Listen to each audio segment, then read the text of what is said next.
before that, her husband is also going to face the same charges with a different jury.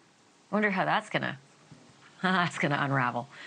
Will James Crumbley be guilty as well?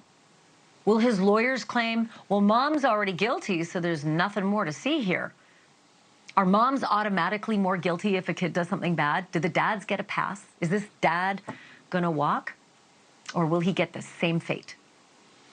Testifying in her own defense, Jennifer said that she took Ethan to a shooting range just a couple days before the rampage, but it was James, the husband, the dad, who was responsible for storing the pistol, a pistol that Ethan had just been given as a gift from both of his parents. James apparently doing the purchasing.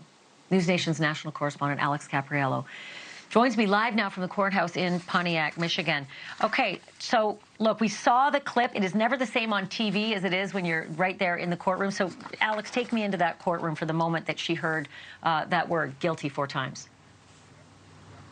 Well, let me begin even before that to the moment where she walked into the courtroom. I'll tell you, it was so much tension in there. It was deathly quiet while we waited for her to actually come out of that door. And it's always important for me to pay attention to sort of the facial and body language of a person like this, a defendant. And I could tell that she looked really worried in that moment. She knew that whatever was about to happen to her was about to happen to her real soon. And so I didn't see very much confidence in her face. The bailiffs took off her handcuffs, they sat her down, and she quietly whispered to her defense attorney as they waited for the jury to come into the room.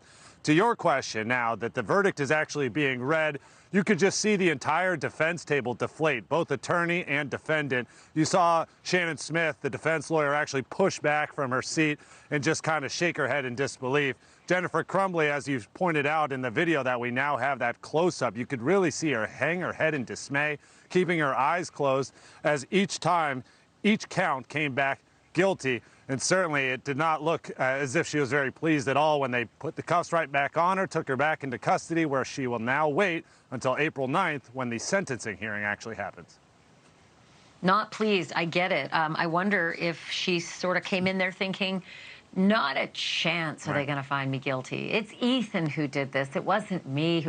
I just wonder what was going through her. I mean, she seems so stoic and kind of like, you know, she just looks like she's made of concrete. But the forewoman said a few things outside of the courthouse. I was shocked to hear the forewoman actually talk. But what was the tipping point here? Right. What did the jury actually say behind closed doors?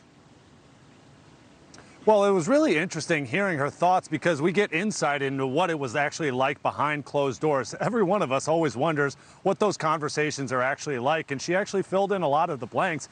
Specifically, one thing that I found interesting was that entering into that jury deliberation session, there were people on both sides, guilty and not guilty, who were trying to get their points across. It wasn't unanimous, and that's the reason why we saw it took about 11 hours over 2 days. And also peeling back the curtain into what the actual deciding point was for them to reach those guilty verdicts. Thank you for watching. Go to newsnationnow.com to find NewsNation on your television provider. And don't forget to click the red subscribe button below to get more of NewsNation's fact-driven, unbiased coverage.